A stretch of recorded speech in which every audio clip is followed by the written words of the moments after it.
नमस्कार मित्रांनो. Doctor Suniti Vaidya inspirational kits and concepts या सदराखाली आपण वेगवेगळे टेक्निकल इश्यूज किंवा एक चांगला ऑपरेटर किंवा एखादं चांगलं व्यक्तिमत्व कसं घडवावं, कसं व्हावं याविषयी आपण नेहमी बोलत असतो. आज आपण जरा थोडा त्याहीपेक्षा वेगळा विषय निवडलेला आहे की जो टेक्निकल नाही आहे किंवा एक चांगला कारागीर होण्याच्या दृष्टीने नाही आहे, पण आज सगळ्या मुलांना किंवा माझ्या मित्रांना जो प्रश्न पडलेला आहे की हे एवढे सगळे आपण एफर्ट्स घेतो आहे, स्किल डेव्हलपमेंट करतो आहे.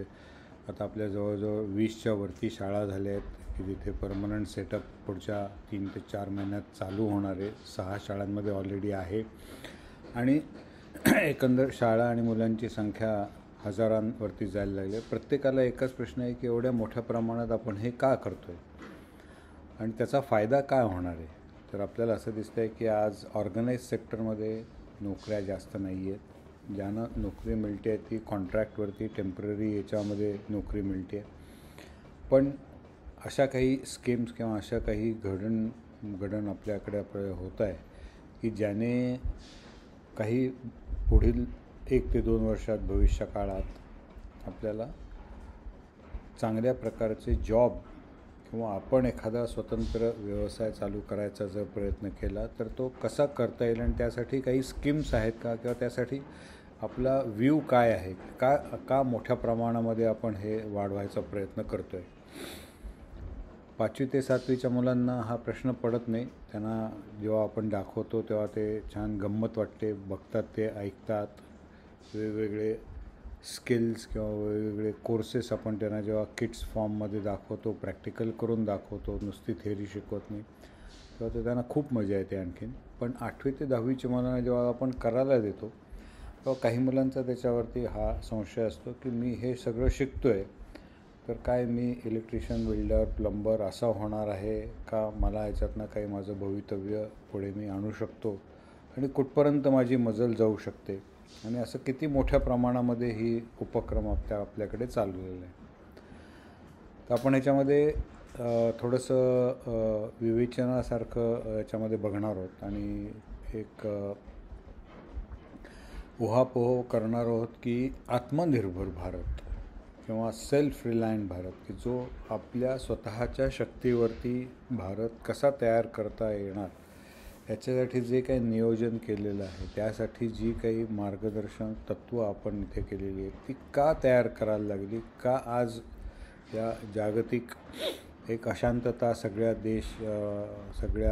देशात पसरलेली आहे किंवा कोविडनंतर कुठलीच इकॉनॉमी जास्त स्थिर झालेली नाही आहे. प्रत्येकजण आपलं स्वतःचं बघतो आहे, आणखीन आपण स्वतः कसे वाढ होऊ याच्यावरती जास्त जोर दिला जातो आहे आणि त्यातनं जे काही हेवेदावे होत आहेत आणखीन ज्याच्यामुळे आज जी जागतिक अशांतता पसरत आहे तर त्याचा उपयोग भारताला होणार आहे का आणि त्यासाठी आत्मनिर्भरता किंवा आत्मनिर्भर स्कीम याचं जर आपण काही जाणीव करून घेतली तर त्यासाठी आपण पहिल्यांदा वेगवेगळी जी मापदंड जे आहेत की ज्याच्यावरती बेस्ड किंवा ज्याच्यावरती आधारित हे आत्मनिर्भरता आपण करायचा प्रयत्न करतो आहे आणि आपल्याला स्पेशली बघायचं आहे की आपल्यापुरतं बघायचं आहे जागतिक किंवा भारतीय पातळीवरती काय होतं आहे. माझ्या स्वतःसाठी आत्मनिर्भर किंवा सेल्फ रिलायंट इंडिया किंवा जे आजची जागतिक अशांतता आहे ह्याचा उपयोग कसा मी करून घेऊ शकतो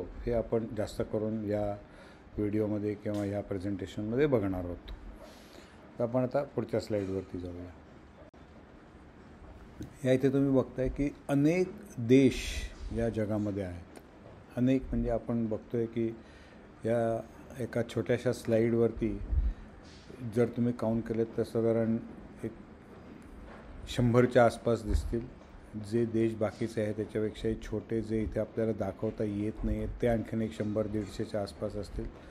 असे एक साधारण 200 ते 300 देश या जगामध्ये आहेत आणि आपण बघतो आहे की त्यांचं क्षेत्रफळ जे आहे त्यांनी व्यापलेला जो भूभाग आहे तोही खूप लहान मोठ्या प्रमाणामध्ये एवढी तफावत त्याच्यामध्ये आहे की अगदी छोटा जो ठिपका दिसतो आहे असेही देश दिसतात आणि जे अगदी डोळ्यांना म्हणजे भारावून टाकतील एवढ्या मोठ्या प्रमाणामध्ये सुद्धा देश जसे आपण बघतोय की रशिया आहे, कॅनडा आहे, युनायटेड स्टेट्स आहे, चायना आहे.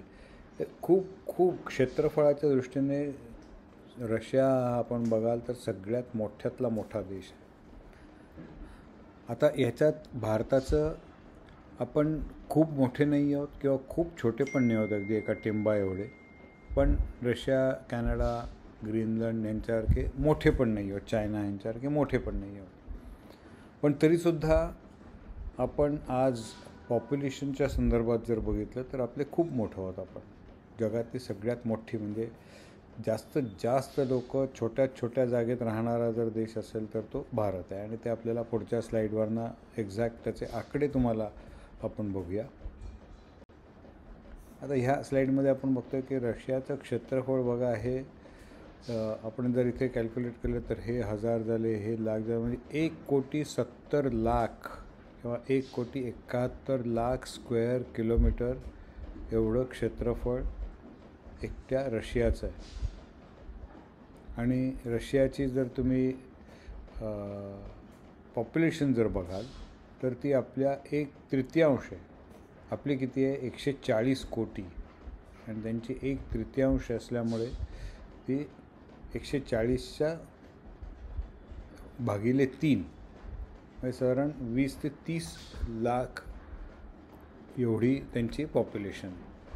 आणि असाच फरक तुम्ही सगळ्या आपले जे चार्ट्स आता आपण पुढे बघणार आहोत त्या सगळ्या चार्ट्समध्ये हेच दिसेल की भारताची अशी एक अनोखी रचना तयार झालेली आहे की क्षेत्रफळाच्या दृष्टीने तो 7वा आहे.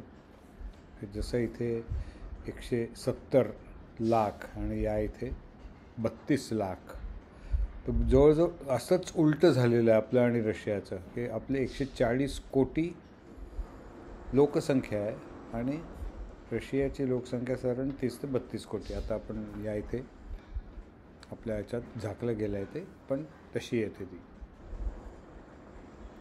म्हणजे याचा अर्थ काय होतो की दर डोई जी जागा उपलब्ध आहे किंवा जर आपण आपलं ॲग्रिकल्चर असेल किंवा आपलं बाकीची खनिज संपत्ती असेल तर ती दर डोई ही कमी येऊ शकते, कारण क्षेत्रफळ कमी आहे. अर्थात आपण मागच्या चित्रामध्ये बघितलं की जर रशिया बघाल तुम्ही तर तो जास्तीत जास्त भाग उत्तर ध्रुवाच्या जवळ गेलेला आहे.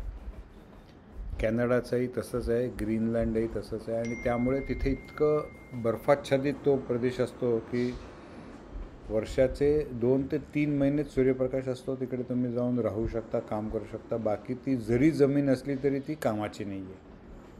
पण तिकडे खनिज संपत्ती आहे किंवा बाकीचं तुम्हाला तिकडे काही उभारता येऊ शकतं जर तुम्ही व्यवस्थित जर तुमच्या air conditioning system, warm up systems आणि तुमचा पेहराव जर त्याच्यावरती व्यवस्थित करू शकलात तर त्याही भागात तिथे राहतात. कॅनडाच्या उत्तरेकडच्या भागामध्ये भरपूर ऑइल सापडलेलं आहे आणि त्यामुळे तिकडे बऱ्याच ऑइलच्या विहिरी आहेत आणि जगभरातली लोक येऊन तिथे काम करतात. वर्षातनं 3-4 महिने तिकडे जवळजवळ काम बंदच ठेवायला लागतं, इतका बर्फ असतो. उणे 30, उणे 40 एवढं टेम्परेचर तिथे असतं आणि काम करणं अशक्यच आहे तिथे. तर रिमोटली जे काही काम करता येईल तेवढं करतात. कमीत कमी लोकांमध्ये जे काही काम करता येईल तेवढं करतात. आणि बाकीचे 6-8 महिने ज्या वेळेला थोडं टेम्परेचर वाढतं, म्हणजे उन्हामध्ये -10, -20पर्यंत येतं, उणे 20, उणे 10पर्यंत, त्यावेळेला तिथे रेग्युलर प्रोडक्शन होऊ शकतं. तर हा एक आपला भाग झाला की आपली पॉप्युलेशन सगळ्यात जास्त आहे, लोकसंख्या सगळ्यात जास्त आहे आणि त्या मानाने आपल्याकडचे असलेले नॅचरल रिसोर्सेस किंवा स्पेशली ऑइल ज्याच्यावरती सगळं आपली एनर्जी सेक्टर आहे तो उपलब्ध नाही आहे. आता आपण दुसरी स्लाईड बघूया. या दुसऱ्या स्लाईडमध्ये आपण असं बघतो आहे की आपण नेहमी म्हणतो की आत्ता आपली जगातली 5वी आर्थिक आपलं GDP ग्रोथ किंवा आपली परिस्थिती आहे आणि लवकरात लवकर आता आपण जे इथे या स्लाईडमध्ये बघतो आहे की आत्ता आपली 4.27 ट्रिलियन आणि ती जपान 4.39, म्हणजे अगदी थोडासा फरक आहे आणि पुढच्या दीड वर्षामध्ये आपण तो क्रॉस करणार आहोत. कारण जपान फक्त 1% दरवर्षी वाढत आहे, आपण 6 ते 7% वाढतो आहे. त्यामुळे हे आपण क्रॉस करणार आहोत. आणि लगेचच जर्मनी येत आहे त्याच्यानंतर, की जी 3.9 आहे. ते तर 1%पेक्षाही कमी याने ग्रोथ होते, त्याची वाढ होते. त्यामुळे आपण 3ऱ्या स्थानावरती पुढच्या 4 ते 5 वर्षात नक्की येऊन पोचणार आहोत. पण 3ऱ्या स्थानातनं आलो तरी त्याच्यानंतर जर तुम्ही बघाल की आपण 4.92ला म्हणजे 5 ट्रिलियन जर आपलं झालं तर आपण 3ऱ्या स्थानकावरती येणार आहोत. अभिमानाची बाब आहे, पण फुशारकी मारून चालणार नाही. कारण त्याच्यानंतरचा जो नंबर आहे, 2 नंबर चायना, आणि त्याच्याही पेक्षा सगळ्यात बलाढ्य फायनान्शियली जो आहे आर्थिकदृष्ट्या तो आहे अमेरिका. तो आहे 30 मिलियन आणि चायना आहे साधारण 20 मिलियन. म्हणजे जरी आपण 5-6 मिलियनपर्यंत जरी पोचलो आणि जगातली 3री आर्थिक व्यवस्था जरी झालो तरीसुद्धा चायनाच्या दृष्टीने आपण 1/4 होणार होते, 20 आणि 5. आणि US दृष्टीने अमेरिकेच्या संदर्भामध्ये 1/6 आपण होणार होतो, 30 आणि 5. हा फरक जो आहे हा अवाढव्य फरक आहे, अवाढव्य फरक. आता ह्याच्यामध्ये तुम्ही बघाल तर त्यांचं पॉप्युलेशन आणि आपलं पॉप्युलेशन, चायना आपल्या जवळ आहे पण ते ऑलरेडी 4 पटीने मोठे आहेत आपल्या. आणि अमेरिकेचं तर उलटंच आहे, त्यांचं पॉप्युलेशन आपल्यापेक्षा कमी आहे, 70 लाखाच्या जवळपास येतात 140 कोटीच्या ऐवजी. आणि आपल्या 6 पट मोठी आर्थिक व्यवस्था आहे त्यांची. त्यामुळे आपल्याला त्यांच्या जवळ जर पोचायचं असेल तर काहीतरी वेगळं करावं लागेल, काहीतरी वेगळा विचार. आत्तापर्यंत आपण जे स्वातंत्र्यानंतर जे करतो आहे ते पहिले दोन्ही चार्ट्स तेच दाखवत आहेत की आपल्याकडे काम करणारी लोक भरपूर आहेत, जागा कदाचित कमी असेल बाकीच्या यांच्यापेक्षा, पण अगदी कमी नाही आहे की फक्त एका डॉटवरती आपण आहोत, जसे सिंगापूर, मलेशिया, इंडोनेशिया, की जे दिसतच नाही, छोटे छोटे देश आहेत त्या ह्याच्यामध्ये, इस्रायल. पण 3ऱ्या क्रमांकावरती असूनही पॉप्युलेशनच्या दृष्टीने दर डोई उत्पन्न जर आपण बघितलं तर आपण 12व्या नंबरवरती येतो आहे. म्हणजे रशियासुद्धा आपल्या पुढे जात आहे तिथे. आणि दर डोई उत्पन्न जर तुम्ही इथे बघाल तर ते किती येत आहे, 27 ट्रिलियन अमेरिकेमध्ये आहे, चायनामध्ये 17 ट्रिलियन 18 ट्रिलियन आहे. आणि आपलं जे येत आहे ते ट्रिलियन म्हणजे 3ने त्याला गुणलेलं आहे, बिलियन म्हणजे 2ने गुणलेलं आहे, आपलं मिलियनमध्ये येतं. तर हा जो फरक आहे हा आपल्याला लवकरात लवकर भरून काढायचा. आणि त्यासाठी प्रत्येक माणसाने जर काम केलं, प्रत्येक माणसाने जर त्याच्यावरती GDPमध्ये कॉन्ट्रीब्यूट केलं, मग ती स्वतःचा उद्योगधंदा असू दे, ॲग्रिकल्चरमध्ये शेती असू दे, सर्व्हिस असू दे, किंवा मॅन्युफॅक्चरिंग असू दे, किंवा नवीन डिझाईन असू दे, सॉफ्टवेअर असू दे, AI असू दे, किंवा आज जे सध्या आपण बघतो आहे की एक जागतिक ह्याच्यामध्ये आपण वेव्ज म्हणून जो आता आपल्या पंतप्रधानांनी 2 दिवसापूर्वी हा व्हिडिओ मी मे 2025मध्ये करतो आहे, त्यामुळे आत्ताच त्या वेव्हचं की जिथे एंटरटेनमेंट सेक्टरमध्ये आपण जर काही कामगिरी चांगली करू शकलो आणि जगाचा आपण जर एक म्होरक्या बनलो, जसं आपण सोलार अलायन्स तयार करून सौर ऊर्जेवरती म्होरक्या बनलेलो आहोत आणि त्याच्यावरती आपण काहीतरी करून दाखवायचा प्रयत्न करतो की जो बाकीचे देश, बाकीचं अख्खं जग आपल्या सिस्टीम्स, आपल्या नॉर्म्स फॉलो करेल. आज जे सगळं आपण America, Europe, England, Russia, China यांच्या किंवा जपान, कोरिया यांच्या स्टँडर्ड्सवरती किंवा त्यांनी उभारलेल्या रचनेच्या दृष्टीने करतो आहे, त्या पद्धतीने न करता भारताची स्वतंत्र अशी एक पद्धत आपण आता निर्माण करायचा प्रयत्न करतो. आणि ही बाकीच्या देशांना जरी खटकत असली तरी आपल्याला त्यातनं सामर्थ्यपणे उभं राहायचं आहे. आणि ह्या अशा काही घटनांमुळे आत्मनिर्भरता ही जास्त महत्त्वाची ठरते. आणि त्यासाठी आपल्याला सगळ्यांना प्रयत्न करायचा आहे की मी काय कॉन्ट्रीब्यूट करू शकतो, कुठल्या पद्धतीने. मला कदाचित संधी मिळाली नसेल, मला कदाचित आज अशा प्रकारचं जे शिक्षण बाकीच्या देशांमध्ये प्रत्येक मुलीला मिळत आहे ते मिळालं नसेल, त्या पद्धतीचं मिळालं नसेल, तेवढं चांगलं मिळालं नसेल, माझी आर्थिक परिस्थिती चांगली नसेल, माझी भौगोलिक परिस्थिती चांगली नसेल, तरीसुद्धा प्रत्येक ठिकाणी अगदी कानाकोपऱ्यात देशाच्या आपण जरी गेलो तरी तिथे काही ना काहीतरी नवीन आपण उभारू शकतो आहे. अगदी कोकणातलं किंवा देशावरती किंवा बाकीच्या सगळ्या राज्यांमध्ये जरी आपण गेलो तरीसुद्धा आपल्याला लक्षात येईल की प्रत्येक राज्याची, प्रत्येक प्रांताची, प्रत्येक देशाची, प्रत्येक त्या भौगोलिक रचनेची काहीतरी स्पेशालिटी आहे. आणि ती स्पेशालिटी जर आपण जगासमोर आणू शकलो आणि त्यातनं ह्या स्पेशालिटीचं, इथे मिळणाऱ्या खनिज संपत्तीचं, नॅचरल संपत्तीचं, आयुर्वेदिक संपत्तीचं किंवा इकडची आपली हवा, याचं टुरिझमसुद्धा आपण कसं चांगलं मार्केटिंग करू शकतो, ह्या गोष्टी जर आपण बघितल्या तर मला वाटतं याच्यामध्ये आपल्याला खूप प्रगती करता येईल. आणि या संदर्भातच पुढची 2-4 स्लाईड्स आहेत, ह्यासुद्धा महत्त्वाच्या आहेत, त्याही आपण बघून घेऊया. आता या इथे आपण बघतो आहे की आपल्याला रोटी, कपडा और मकान या 3 गोष्टी ह्या मूलभूत गरजा म्हणून आपण सगळ्या जगाने मान्य केलेल्या आहेत.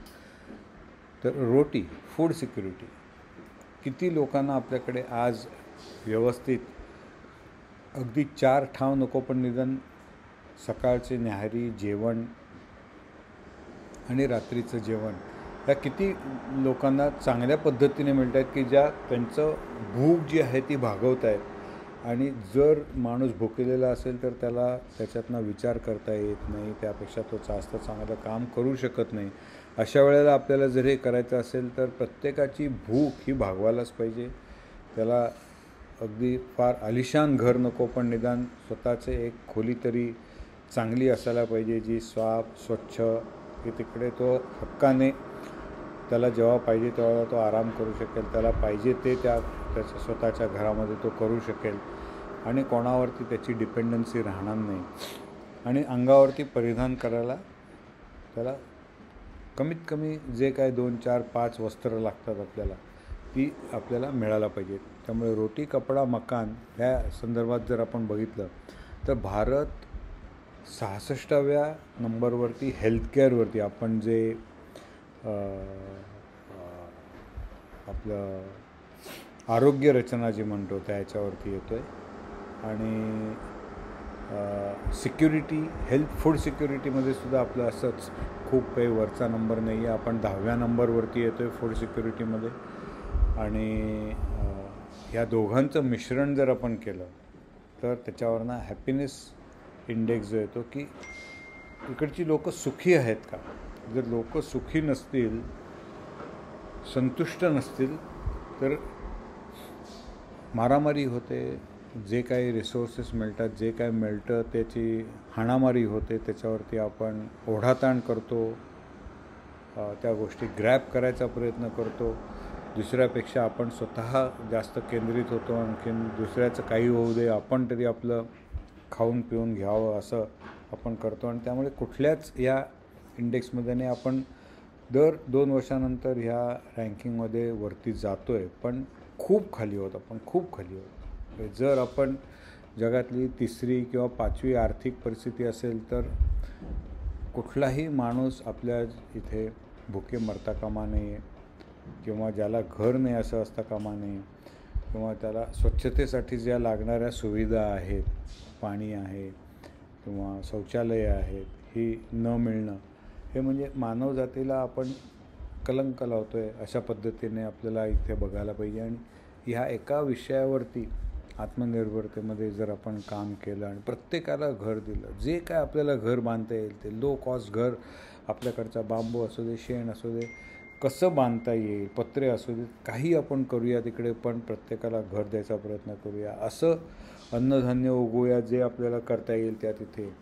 मग ग्रीन हाऊस बांधायला लागलं तरी चालेल, किंवा आणखीन ज्या पद्धतीने आपल्याला तिकडे विचार करता येईल त्या लोकल कंडिशन्सवरती, की तिकडच्या तिथे आपल्याला आपलं अन्नधान्य आणि प्रत्येकाला खायला प्यायला व्यवस्थित तंदुरुस्त जे काय प्रोटीन्स आहेत, विटॅमिन्स आहेत, औषधं आहेत, ह्या सगळ्या गोष्टी कशा देता येतील. औषधं म्हणजे अगदी आयुर्वेदिक औषधं जरी आपण वापरायला सुरुवात केली तरीसुद्धा आपल्या देशात औषधांची कमी पडणार नाही किंवा त्याची किंमत आपल्याला खूप कमी करता येईल. पण ते जाणकार लोकच राहिलेली नाही आहे, तर ती कशी जाणून घ्यायचं आणि त्यातनं कसं बनवायचं ते, आणि त्याचं स्टँडर्डायझेशन कसं करायचं. 2 प्रकारच्या 2 घरातल्या तुळशीची पानं तुम्ही खाऊन बघा, तुम्हाला त्यातला फरक जाणवतो. चव वेगळी असते, म्हणजे त्यात ते काहीतरी केमिकल्स वेगळी असतात. मग ती एकच कशी करायची. जे आयुर्वेदिक ह्याच्यामध्ये पूर्वीचे आपले जे वैद्य होतं ते चांगले जाणायचे, जाणकार होते आणि ते बरोबर त्याचं मिश्रण करायचे. तर तसं स्टँडर्डायझेशन जसं आपल्या ॲलोपॅथीमध्ये 10 mg 100 mg असं ते त्याची पोटॅन्सी ठरलेली असते, होमिओपॅथीमध्ये पोटॅन्सी ठरलेली असते. तसं आयुर्वेदामध्ये आपण जर स्टँडर्डायझेशन केलं आणि जर त्याचं मोजमाप करता आलं आपल्याला, तर एक आत्मनिर्भरतेमध्ये आपण चांगलं आपलं रँकिंग वाढवू शकतो.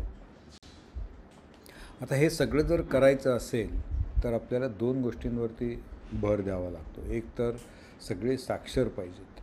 जर आपण साक्षर नसू तर कितीही आपण स्किल डेव्हलपमेंट, कौशल्य विभागाने प्रयत्न केले तरी आपण ते पुरे पडू शकणार नाही. त्यामुळे प्रत्येक मुलाला शाळेमध्ये ॲडमिशन ही घ्यायलाच पाहिजे.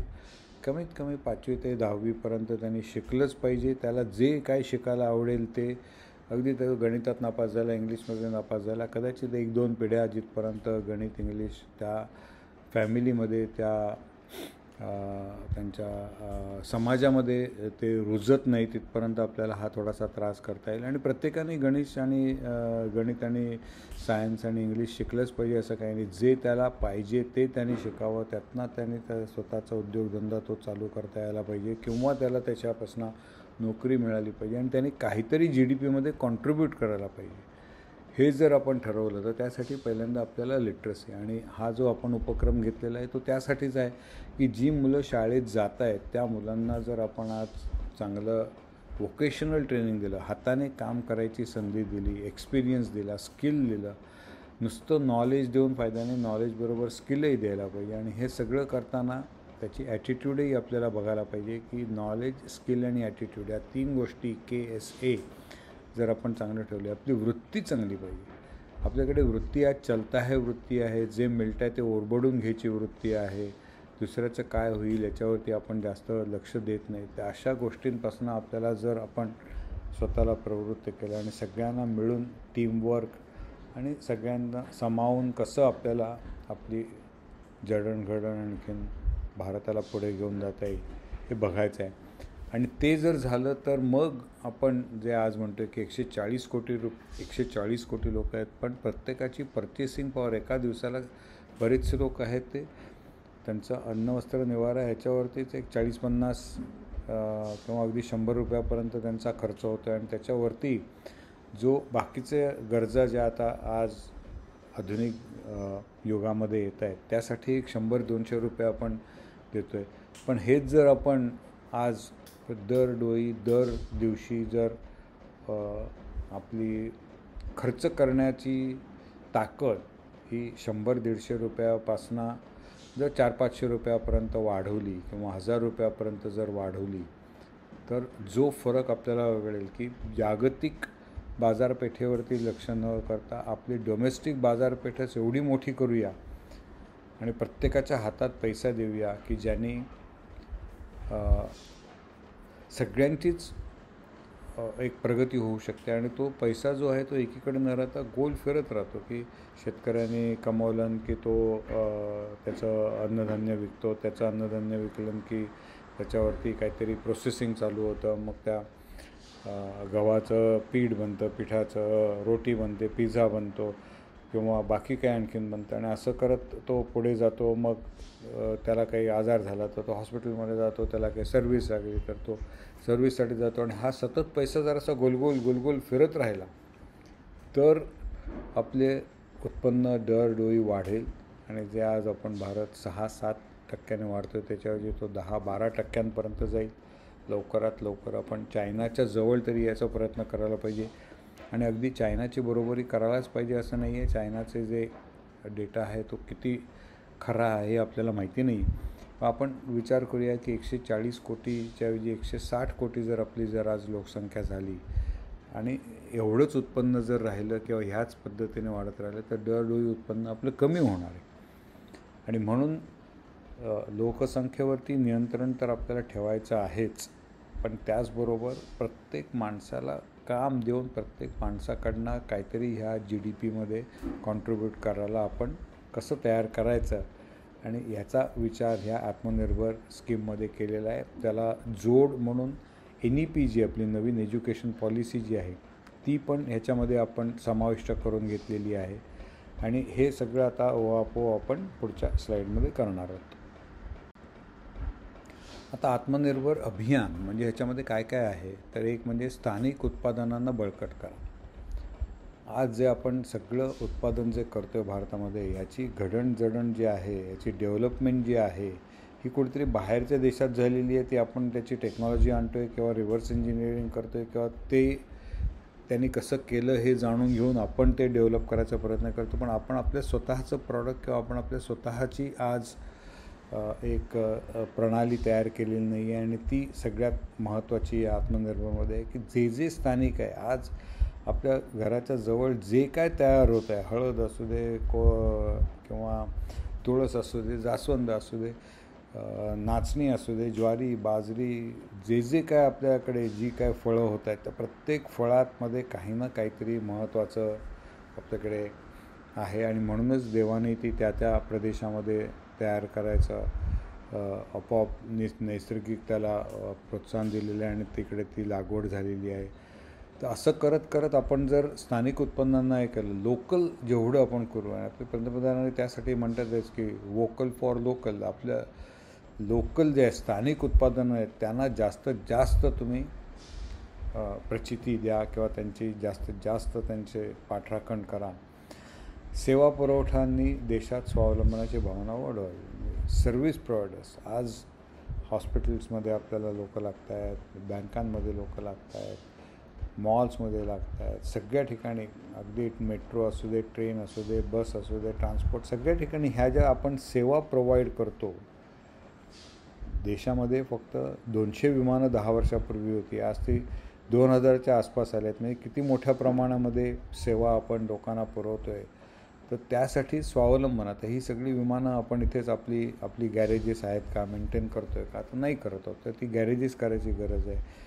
लोकल मेंटेनन्स त्याचा जो आहे तो करायची गरज आहे. त्यासाठी लागणारे छोटे मोठे रिपेअर्स, त्यासाठी लागणारं ऑपरेटिंग कंडिशन्स, ह्या सगळ्या आपल्याला करायच्या आहेत. आणि आपलं जो समतोल सगळ्या राज्यांमध्ये असायला पाहिजे, तो एक आपल्याला चांगल्या पद्धतीने निर्माण करायचा आहे. तसंच आपल्याला जे इकॉनॉमिक, आपल्या ज्या फिजिकल स्टिम्युलस जे म्हणतात, की कुठे आपल्याला पैसे ओतायचे आहेत, इन्फ्रास्ट्रक्चर. आता ज्या मोठ्या प्रमाणात आपण आज रोड बांधतो आहे, धरणं बांधतो आहे, टनेल्स बांधतो आहे किंवा बंदरं बांधतो आहे किंवा आपण एअरपोर्ट्स बांधतो आहे, असं जे आहे, त्याच्यामुळे जर आपण उत्पन्न केलं किंवा एखादं लोकल उत्पादन जर तिकडे असेल, तर ते लवकरात लवकर शहरात किंवा पूर्ण जगभर कसं पसरवता येईल, त्यासाठी हे इन्फ्रास्ट्रक्चर जे आहे, जास्तीत जास्त आपण एनर्जीवरती, सोलारवरती, सौर ऊर्जेवरती का करतो आहे, की एवढं सगळं जर उत्पादन वाढवायचं तर आपल्याला वीज लागेल. तर त्यासाठी आपण कसं करता येईल. आणि हा सगळा भाग ज्यावेळेला आपण करत असतो, त्यावेळेला आपण कुठल्या याच्यावरती मॅक्झिमम फोकस करतो आहे, तर जे आपले स्मॉल अँड मीडियम MSME छोटे जे धंदे आहेत, त्यांना व्यावसायिक पद्धतीने कसं चालवायचं. मोठे जे उद्योगधंदे असतात किंवा मोठे कारखानदार असतात किंवा मोठे उद्योजक असतात, त्यांच्याकडे सगळं प्रोफेशनली बिझनेस मॅनेज केला जातो. छोट्या लोकांना ते येत नाही आहे, तर ते कसं आपण त्यांच्याकडनं करून घ्यायचं. ॲग्रिकल्चरमध्ये आपण कसं उत्पादन वाढवायचं, की कमी जरी आपली जागा असली तरी तेवढ्या ह्याच्यात कसं आपण जास्तीत जास्त इरिगेशन करायचं, ठिबक सिंचनसारखी जर करायचं, किंवा जर नुसतं आपलं वातावरणावरती किंवा निसर्गावरती जे आपण अवलंबून आहेत, त्याच्याऐवजी ते कसं कमी करायचं, याविषयी आपल्याला संशोधन करता येईल. त्या त्या भागात जे पिकतं तेच उगवायचं, अट्टाहासाने दुसरं काहीतरी करायचं, त्यासाठी वेगवेगळी खतं वापरायची. ते न करता त्या लोकल ॲटमॉस्फिअरमध्ये जे काय होतं आणि त्याचं प्रोसेसिंग कसं करायचं. म्हणजे आता नाचणी इतकी सात्विक आहे, पण आता नाचणीपासून आपण बरेचसे पदार्थ जे पूर्वी करत होतो ते आता करायचे सोडून दिलेले आहेत, कारण तसं प्रोसेसिंग करणाऱ्या कंपन्या राहिल्या नाहीत. तर त्या आपल्याला छोट्या प्रमाणात करता येतील का, चालू करता येतील का, आणि हे नवीन पद्धतीने करता येईल का. त्यासाठी स्टार्टअप्स जे आपण म्हणतो की मुलांना आता नवीन एक्सपोजर इतकं मिळायला लागलेलं आहे गुगल आणि इंटरनेटमुळे, की त्यांच्या डोक्यात खूप आयडियाज असतात, पण त्या इम्प्लिमेंट करण्यासाठी त्यांना जे काय भांडवल लागतं, तर त्यासाठी ते भांडवल कसं उभं करता येईल आणि त्यांना त्यांची आयडिया ही मूर्त स्वरूपात आणण्यासाठी एखादं उद्योजकासारखं त्याच्यामध्ये त्यांनी कसं इन्व्हेस्टमेंट करायची, लाँग टर्म प्लॅनिंग करायचं, प्रोजेक्ट प्लॅनिंग करायचं, त्याचं सप्लाय चेन त्यांनी म्हणजे त्याला पुरवठादार जे आहेत ते कसं करायचं. आणि हे सगळं करण्यासाठी सगळ्यात शेवटी आपण जे येतो आहे ते आहे शिक्षण आणि कौशल्य विकास. ह्या ज्या 2 गोष्टी जर झाल्या आपल्याकडे, हे वरचे सगळे जे आहेत त्यांची आपोआप आपण सोडवणूक करणार आहोत. उद्याच्या संकटाचा सामना करण्यासाठी न डगबगता उभे राहण्यासाठी गरज आहे कुठून तरी नव्या सुरुवातीची, गरज आहे आता आत्मनिर्भर होण्याची, गरज आहे आता परावलंबनाची, त्याग करण्याची. जे आपण आज अमेरिकेत बनलेलं, जपानमध्ये बनलेलं, चायनामध्ये बनलेलं म्हणजे आपल्याला एकदम स्टँडर्ड वाटतं की अरे वा वा मला चांगलं प्रॉडक्ट मिळालं. त्याची भारतात बनलेलं प्रॉडक्ट हे कसं चांगलं आणि जगभर कसं जाईल हे महत्त्वाचं आहे. आणि त्यासाठी आपली जी पुढची स्लाईड आहे ही फार महत्त्वाची आहे. इथे आपण जे मगाशी म्हटलं होतं की नॉलेज, स्किल आणि ॲटिट्यूड याच्यामध्ये आपण मागे पडतो आहे. आणि म्हणून आज बेरोजगारी ही आपली खरी समस्या नाही आहे. आपल्याकडे समस्या आहे की आपल्याकडे कौशल्य नाही आहे किंवा आपल्याकडे एक चांगली संस्कृती नाही आहे. आणि त्यामुळे आपले कामगार, आपले इंजिनियर, आपले MSMEचे उद्योजक, स्टार्टअप्स किंवा मोठमोठाले उद्योगधंदे त्यांचे जे हे चांगल्या प्रकारे वाढ करू शकत नाही. एका ठराविक वाढीनंतर त्याच्यावरती लिमिट येतात. आणि म्हणून बेरोजगारी ही नाही आहे तर लॅक ऑफ स्किल, की जिथे आपल्याकडे कौशल्य नाही आणि त्यामुळे आपण मागे पडतो आहे. अपॉर्च्युनिटीज, आज संधी खूप आहे पण ती आपण वापरू शकत नाही आहोत. आणि म्हणून या वोकेशनल कोर्सेसचं एक्सपोजर जेवढ्या लवकरात लवकर आपण देऊ शकतो, आपल्या इंडियन कल्चरबद्दल, आपली जी भारतीय संस्कृती जी आहे की जिथे विश्वकर्मासारखे लोक होते आणि त्यांनी कितीतरी मोठमोठाले सायंटिस्ट आपल्याकडेही होऊन गेलेले आहेत, पण त्यांची नावं, त्यांचं कर्तृत्व, त्यांनी केलेला रिसर्च किंवा कुठल्या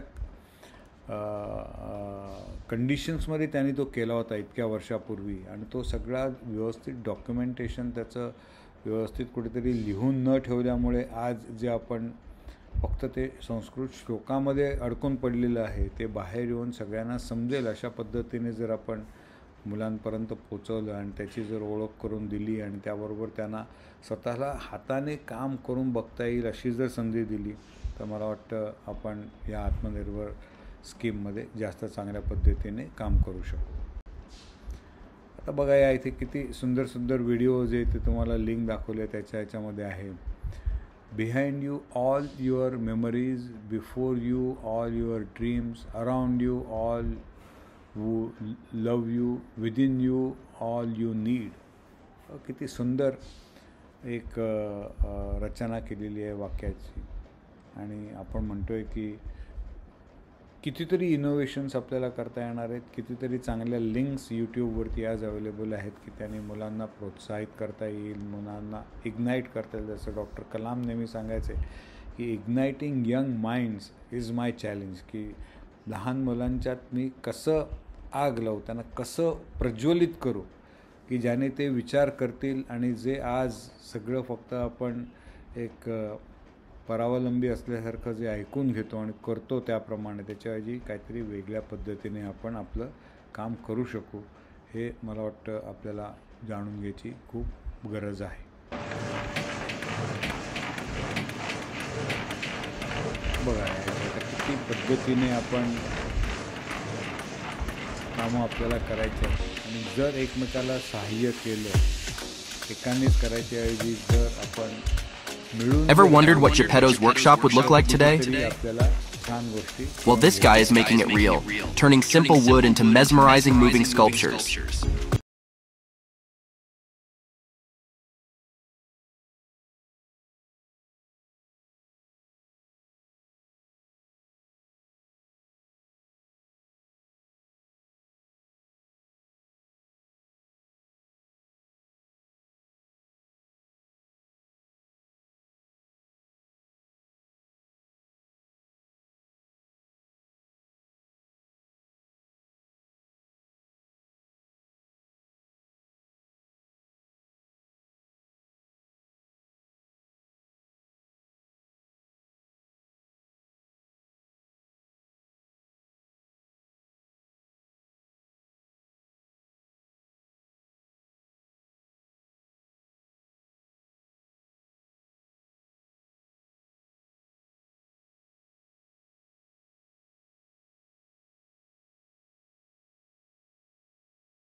आता हे करण्यासाठी आपण 5 इसेन्शियल्स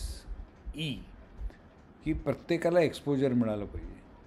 फक्त शहरातल्याच मुलांना किंवा जे फक्त आर्थिकदृष्ट्या प्रबळ आहेत अशा मुलांनाच फक्त आज एक्सपोजर मिळते आणि तेवढीच टॅलेंट आज भारताला पुढे घेऊन जात आहे. बाकीच्या लोकांमध्ये IQ नाही आहे किंवा बाकीचे मुलं हुशार नाही आहेत असं नाही. आज त्यांना आपण एक्सपोजर देऊ शकत नाही आहोत, त्यांना आपण प्रयोग करून दाखवायला अपॉर्च्युनिटी देत नाही आहोत, शिकायला त्यांना अपॉर्च्युनिटी देत नाही आहोत, त्यांना सराव करायला आपण संधी देत नाही आहोत.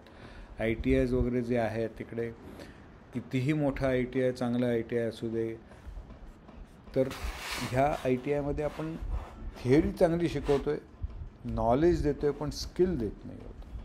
कारण जर त्यांना एखाद्या प्लंबरला जर तुम्ही फक्त 10 जॉईंटच जर अख्ख्या वर्षामध्ये करायला जर तुम्ही तेवढीच सुविधा देत असाल, एखाद्या वेल्डरला जर फक्त 10 इलेक्ट्रोडच वर्षभरात जाळायला जर तेवढीच तुम्ही जर त्याला मटेरियल देत असाल, किंवा एखाद्या सुताराला जर आपण फक्त 5च लाकडांचे जॉईंट मारायला परवानगी देतो आहे, तर तो कसं शिकेल त्याच्यामध्ये? जर त्याला वर्ष, 1.5 वर्षाचा 2 वर्षाचा कोर्स आहे, तर कमीत कमी एक 10-12 गोष्टी तरी त्यांनी शिकल्या पाहिजेत, करता यायला पाहिजेत त्याला त्या ह्याच्यामध्ये, आणि त्याच्यात जी काही मास्टरी मिळवता येईल ती मास्टरी मिळवायला पाहिजे. पण आपण ही अपॉर्च्युनिटीज देत नाही आहोत, एक्सपोजरच देत नाही आहोत त्याला प्रयोग करायला, त्याला शिकायला, चुकायला संधीच देत नाही आहोत. तर ह्या जर दिलं नाही तर अनुभव कसा येणार, त्याला सराव कसा होणार? अनुभवच नाही तर तो पुढे जाऊन जेव्हा काम करायला जातो त्यावेळेला मग भीती वाटते, त्याला मागे पडतो, तो काम नको करूया असं वाटायला लागतं.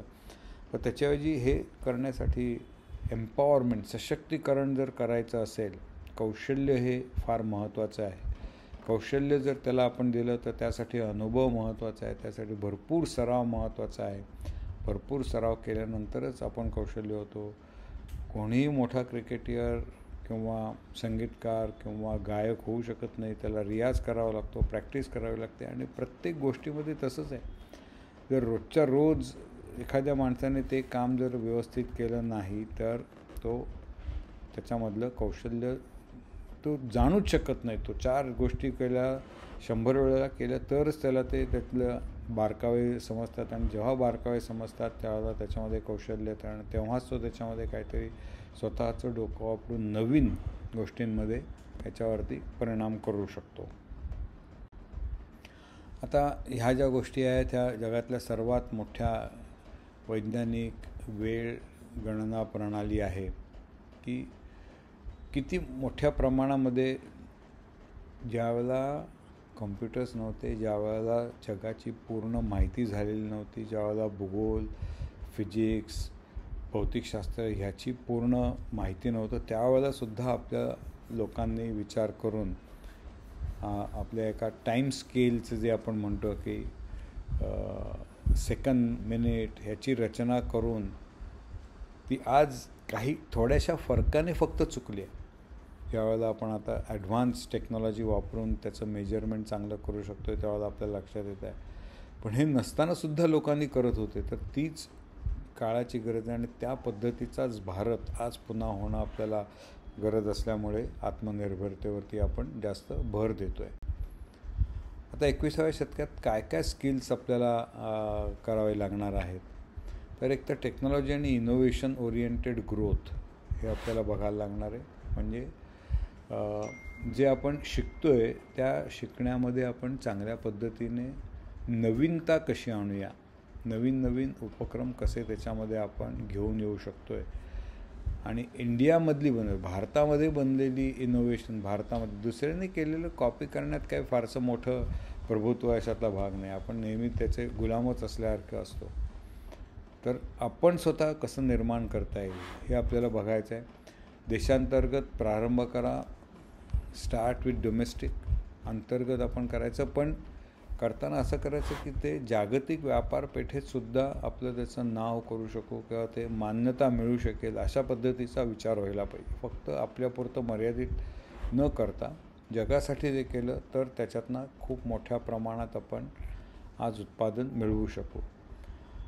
एका विशिष्ट विद्याशाखेच्या सीमा ओलांडल्या पाहिजे. म्हणजे मी सुतार आहे, मी इलेक्ट्रिशियन आहे, मी नर्स आहे किंवा मी कुक आहे, तर तेवढंच लक्षात न घेता त्याच्या बरोबरीने मी काय आणखीन मदत करू शकतो माझ्या टीममेट्सना, की ज्याने जर मी हॉटेलमध्ये कुक असेल तर कशा पद्धतीने मी माझं पदार्थ बनवीन की ज्याने आपल्याला आपल्या हॉटेलची एक सखोल ओळख लोकांना होऊ शकेल चांगल्या पद्धतीची, आणि त्याचं संधी मिळून आपण रोज त्याच्यामध्ये काहीतरी नवीन नवीन विषय शिकत जाऊन सगळेजणं त्या पद्धतीचं काम कसं करता येईल. म्हणजे जेव्हा केव्हा संकट येईल, एखाद्याला जर काही इमर्जन्सी आली आणि तो जर कुक नसेल तर हॉटेलमधलं काम बंद नव्हतं, दुसऱ्या कोणतरी त्याच्या गैरहजेरीमध्ये चालू कसं ठेवता येईल. मग त्यासाठी जर काही थोडंफार ऑटोमेशन करावं लागलं तर ते करायची गरज आहे, की ज्याने गुणवत्तेमध्ये एक सारखी नियमितता येते,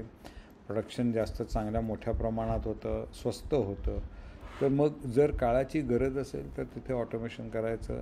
आपल्यासारख्या देशामध्ये की जिथे 140 कोटी लोक आहेत तिथे ऑटोमेशनचा अट्टहास न करता त्याच्या मेरिटप्रमाणे जर आपण बघितलं आणि ऑटोमेशन जर केलं, आणि जिथे एखादा माणूस किंवा एखादी टीम त्या ऑटोमेशनसारखंच जर काम करू शकली आणि त्यांना जर काही छोटे मोठे आपण low cost automation, low cost fixturing solutions वगैरे जर दिली तर आपण कसं करता येईल.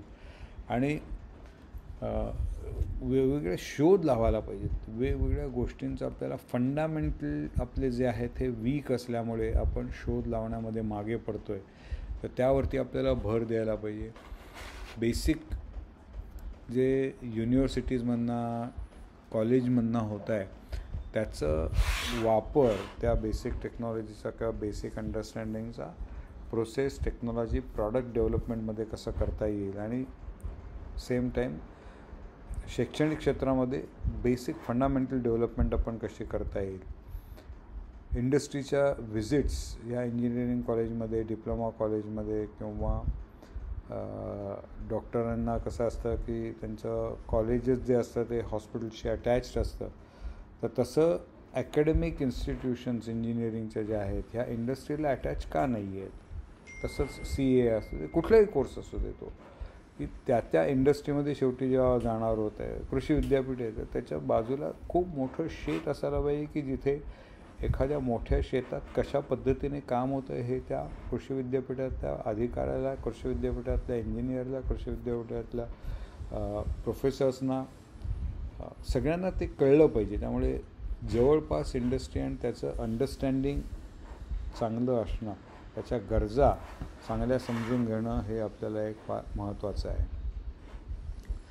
इंडस्ट्रीमधनं प्रोजेक्ट्स ॲकॅडमियामध्ये देता येतील. ॲकॅडमियन लोकांना जे काही प्रोडक्शनसाठी मदत करता येईल ती त्यांनी करायला पाहिजे. अशा पद्धतीने जॉईंट व्हेंचर्स आपल्याकडे आपण बघायला मिळत नाही. शाळेमध्ये फक्त शाळाच शिकवते, त्यांना बाकीचं काही दाखवत नाहीत. मग त्यांना एखाद्या वेळेला रेल्वे स्टेशनवरती घेऊन जा, एखाद्या वेळेला एखाद्या बोटीने प्रवास करायला सांगा, तिकडचं काही थोडी माहिती द्या, एखाद्या इंडस्ट्रीमध्ये घेऊन जा, तिकडची माहिती द्या, क्रिकेटचा खेळ बघायला घेऊन जा, एखाद्या गाण्याच्या कॉन्फरन्सला, नाटकाच्या यायला घेऊन जा. असं काहीतरी जर त्यांना शाळेच्या व्यतिरिक्त जर आपण दाखवायला सुरुवात केली तर ती चौकस होतील मुलं. आणि त्यासाठी इंडस्ट्रियल व्हिजिट, छोटे छोटे प्रोजेक्ट्स, छोट्या छोट्या आयडियाज, कोणालाही त्याची आयडिया मारायला लागता कामा नये. त्याच्या डोक्यात जर आलं तर ते त्याला एक्सपेरिमेंट करायला, अगदी चुकला तरी तो हरकत नाही, पण त्याला त्याची डोक्यामधली आयडिया प्रत्यक्ष आणण्यासाठी जी काही तरतूद करायला पाहिजे ती तरतूद करायला पाहिजे आपल्याला. आणि सगळ्यांच्या बरोबर नातेसंबंध आपले चांगले पाहिजे, टीमवर्क चांगलं पाहिजे, तरच या 21व्या शतकातले आपली जी वाटचाल आहे ती सोयीस्कर होणार आहे, सुखकर होणार आहे. आणि त्यातनं आत्मनिर्भरताच नसते, नाही तर जगाला आपण काहीतरी देणं आहोत. जग आपल्याला देतं आणि त्या पद्धतीने आपण काम करणार आहोत असं न करता आपण त्याच्या व्यतिरिक्त पुढे जाऊन काहीतरी आपण चांगलं करू शकू. आता कुठल्या कुठल्या करिअर्स आपल्याकडे अवेलेबल आहेत त्याची इथे लिस्टिंग केलेलं आहे, की अगदी डॉक्टर, इंजिनियर, लॉयर, रायटर हेच नसून सायंटिस्ट आहेत, अकाउंटंट आहेत, एखादा चांगला शेफ होऊ शकतो आहे किंवा चांगल्या पद्धतीचं जेवण बनवणारा होऊ शकतो आहे, आर्टिस्ट होऊ शकतो आहे, सेल्स पर्सन, विक्रेता होऊ शकतो आहे, म्युझिशियन होऊ शकतो आहे, आर्किटेक्ट होऊ शकतो आहे, पोलीस ऑफिसर होते. कितीतरी आज संधी आपल्याकडे उपलब्ध आहेत ज्या इथे आपण डावीकडेही दाखवल्या आहेत, उजवीकडेही दाखवलेल्या आहेत. संधी कमी नाही आहेत, भरपूर संध्या अवेलेबल आहेत. आपल्याला आज फक्त त्यातलं त्या वेळेचं आपल्याला बरोबर ठरवता यायला पाहिजे की माझी आवड कशात आहे, मला त्याच्यामध्ये इंटरेस्ट कशात आहे, आणि त्या पद्धतीचं त्याला शिक्षण जर आपण देऊ शकलो आणि तसं शालेय अभ्यासक्रमामध्ये आता आपल्या NEPमध्ये येत आहे आणि त्याचा जास्तीत जास्त वापर ह्या 25-26 शैक्षणिक वर्षापासून जे आपण NEP 2020चं इम्प्लिमेंटेशन करणार आहोत ते करताना बरोबर जर केलं तर प्रत्येकाची आवड, प्रत्येकाची निवड, प्रत्येकाची गोडी त्याच्यामध्ये लागेल हे आपण बघू शकतो. हे बघा कितीतरी कोर्सेस आज अवेलेबल आहेत की जे म्हणजे अगदी पॉलिटिशियन हा सुद्धा आज एक चांगला धंदा झालेला आहे, किंवा मीडिया आहे, किंवा जे काय तुम्हाला आज डिजिटल ह्याच्यामध्ये करायचं आहे, सॉफ्टवेअरमध्ये करायचं आहे, अम्युजमेंटमध्ये करायचं आहे, एंटरटेनमेंटमध्ये करायचं आहे, पब्लिक रिलेशनमध्ये करायचं आहे, किती गोष्टी आपण करू शकतो की ज्याने आज फक्त ज्या ट्रॅडिशनल गोष्टी ज्या डॉक्टर, इंजिनियर, चार्टर्ड अकाउंटंट याच्यापेक्षा पुढेही जाऊन चांगली करिअर आणि चांगले पैसे आपण मिळवू शकतो. आपल्याला काय बघायचं आहे, सगळ्यात पहिली महत्त्वाची असते ती गुणवत्ता. त्याच्यानंतर हे गुणवत्ता जर चांगली करायची असेल तर त्यासाठी सिस्टीम पाहिजे. जे करतो आहे ते लिहिलं आहे आणि जे लिहिलं आहे तेच करतो आहे अशी जर सिस्टीम जर आपण बनवली तर आपली गुणवत्ता कुठेही हलणार नाही. सुरक्षिततेने आपल्याला काम करायचं आहे. आपल्याला कोणाचा ॲक्सिडेंट, कुठेही प्रोडक्टिव्हिटीवरती आपला परिणाम होता कामा नये. प्रोडक्टिव्हिटी जर कमी जास्त झाली तर किंमत वाढते, उत्पादनामध्ये गुणवत्ता राहत नाही.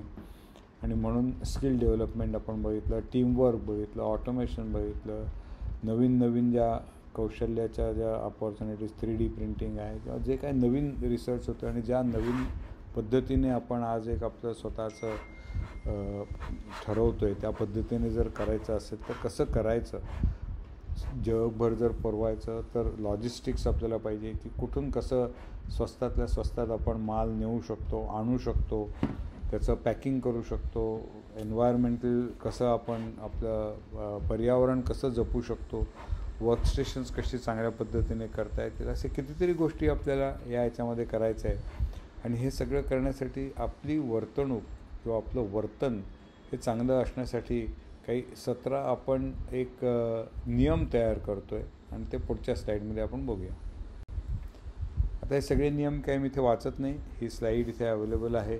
पण सगळ्यात महत्त्वाचं आहे की आपण विनम्र आहोत का आपण ॲरोगंट झालो की आपण उद्धट आहोत.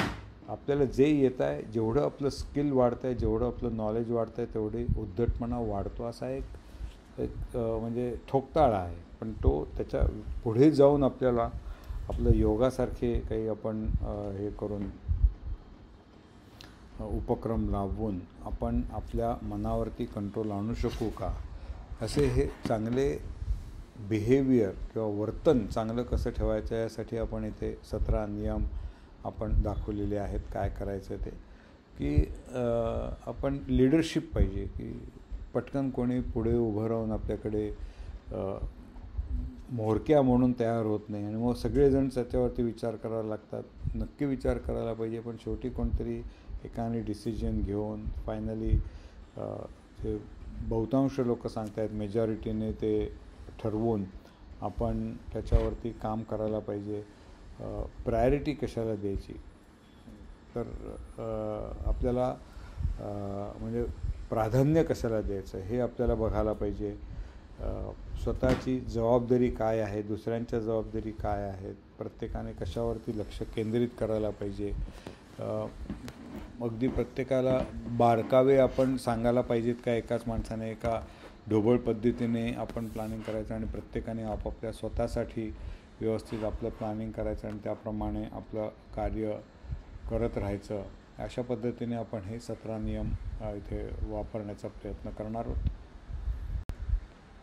तसंच सायन्स आणि टेक्नॉलॉजी ह्याच्यामधला जो फरक आहे की बेसिक सायन्स काय असतं की जिथे ॲकॅडमिशियन्स जे शैक्षणिक क्षेत्रातले प्रोफेसर्स आणि मुलं जी आहेत ते त्याच्यावरती विचार करत असतात, त्यांना प्रॉडक्ट किंवा त्यातनं उत्पादन कसं करता येईल, उत्पन्न कसं करता येईल हा विषय त्यांच्याकडे जास्त नसतो, पण काहीतरी नवीन शोधून काढायची त्यांचा जो ध्यास असतो आणि तो ध्यास त्यांनी एकदा घेतला आणि त्या पद्धतीने काम केलं की दुसरी टीम आपल्याकडे अशी असायला पाहिजे की ते सायन्स जे डेव्हलप झालेलं आहे ते टेक्नॉलॉजीमध्ये कसं आणता येईल, चांगली प्रोसेस कशी तयार करता येईल, त्या प्रोसेसपासून आपण चांगलं प्रॉडक्ट कसं तयार करता येईल, याच्यावरती चांगलं इंजिनिअरिंग कसं आपल्याला बनवता येईल, चांगलं इंजिनिअरिंग कसं आपल्याला करता येईल आणि ह्याचं सगळ्याचं कॉम्बिनेशन करून नवीन नवीन आधुनिक धातू, material, processes, packing, supply chain, project management, safety, environment असा सगळ्याचा सारवासारव विचार करून ज्या वेळेला आपण एखादं प्रॉडक्ट तयार करतो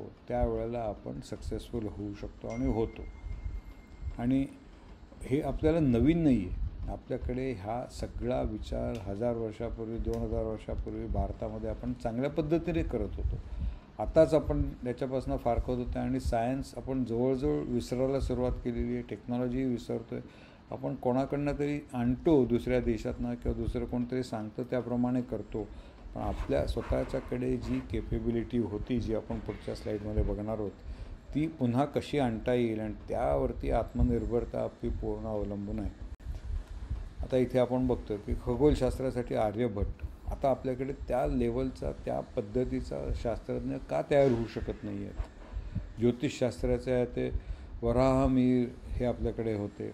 शस्त्रक्रियामध्ये चरक आणि सुश्रुत होते. असे प्रत्येक क्षेत्रामध्ये आपल्याकडे आपले जुने कोण ना कोणतरी मुनी किंवा सायंटिस्ट किंवा रिसर्चर्स होते आणि ते काम करत होते.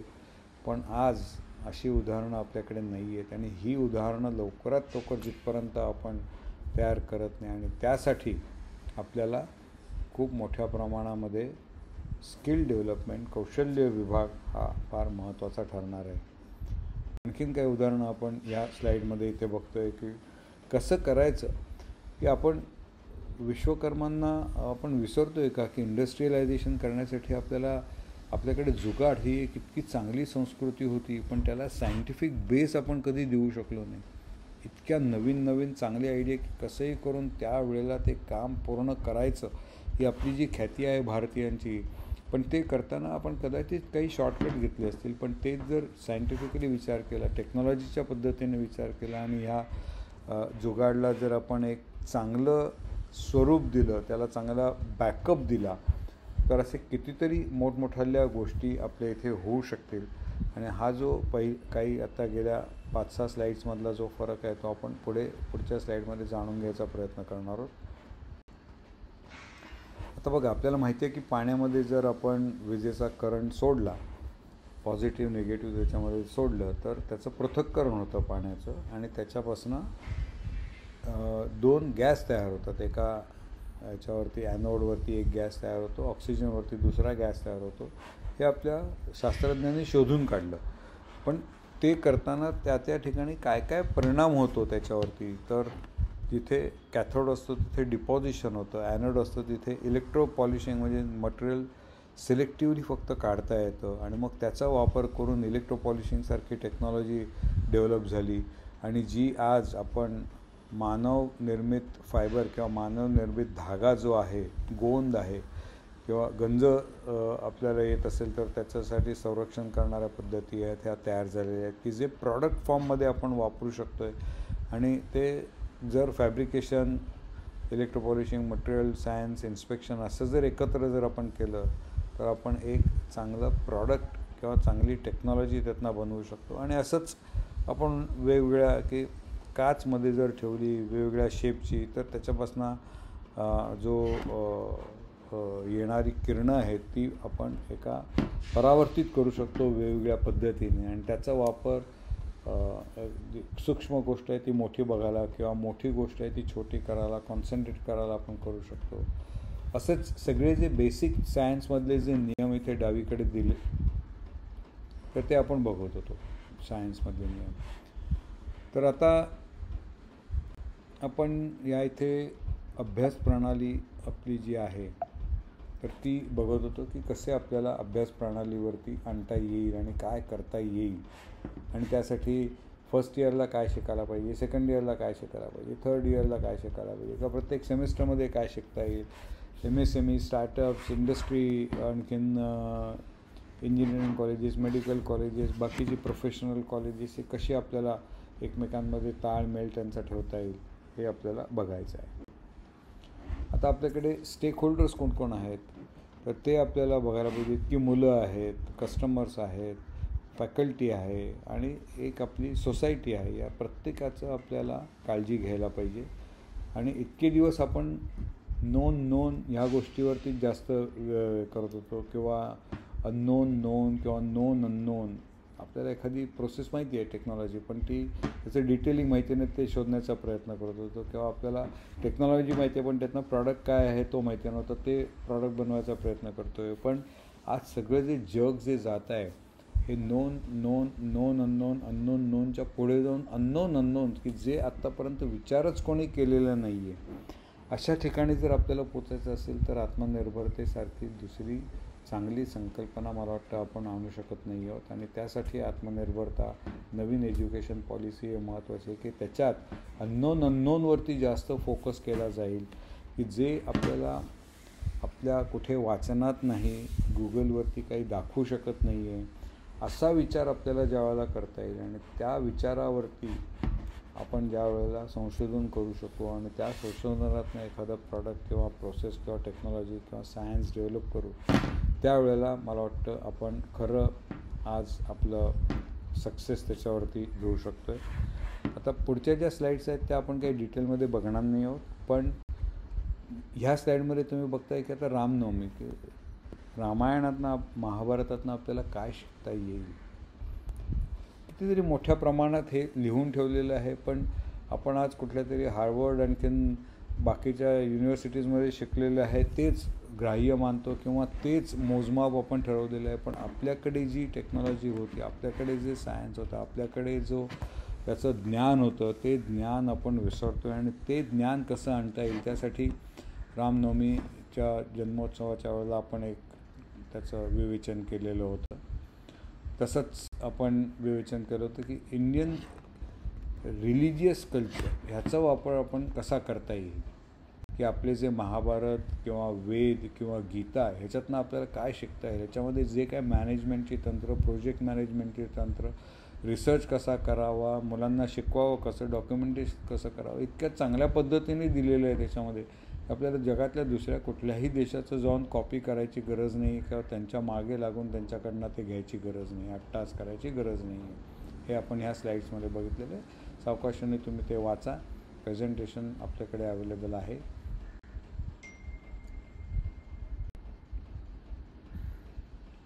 जुगाड आपण जे मगाशी म्हटलं त्याच्यावरती एक आपण छोटंसं इथे विवेचन केलेलं आहे की किती महत्त्वाचं आहेत अशा पद्धतीचे जुगाड बनवणं, म्हणजे डोक्याला चालना देणं आणि त्यातनं काहीतरी नवीन, की आज त्यावेळेला ती जी काही तिकडे घटना घडली होती त्या घटनेवरती आपण कशी मात केली आणि त्यासाठी जे काही आपण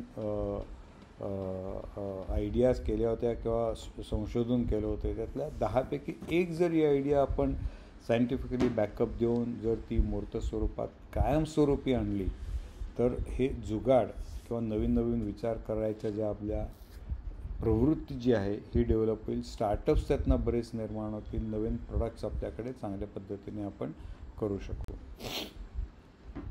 असंच आपल्याकडे आहे की आपण जे कायझन म्हणून हे करतो आहे की त्याच्याऐवजी सुयुक्तीसारखे जर आपण शब्द वापरायला सुरुवात केली किंवा दुसरा कुठलाही की ज्याने आपल्याला कायझन ह्या शब्दाचा अर्थ माझ्या काळजापर्यंत पोचत नाही, माझ्या मेंदूपर्यंत पोचत नाही. पण सुयुक्ती म्हटली की आपण मराठी बोलणारे लोक तर त्यांना लगेच ते शब्द कळते की काहीतरी चांगली युक्ती मला याच्यामध्ये करायला हवी. असे शब्द आपली वोकॅब्युलरी वाढवायला पाहिजे की ज्यांनी त्याचा अर्थपूर्ण आपल्याला समजेल.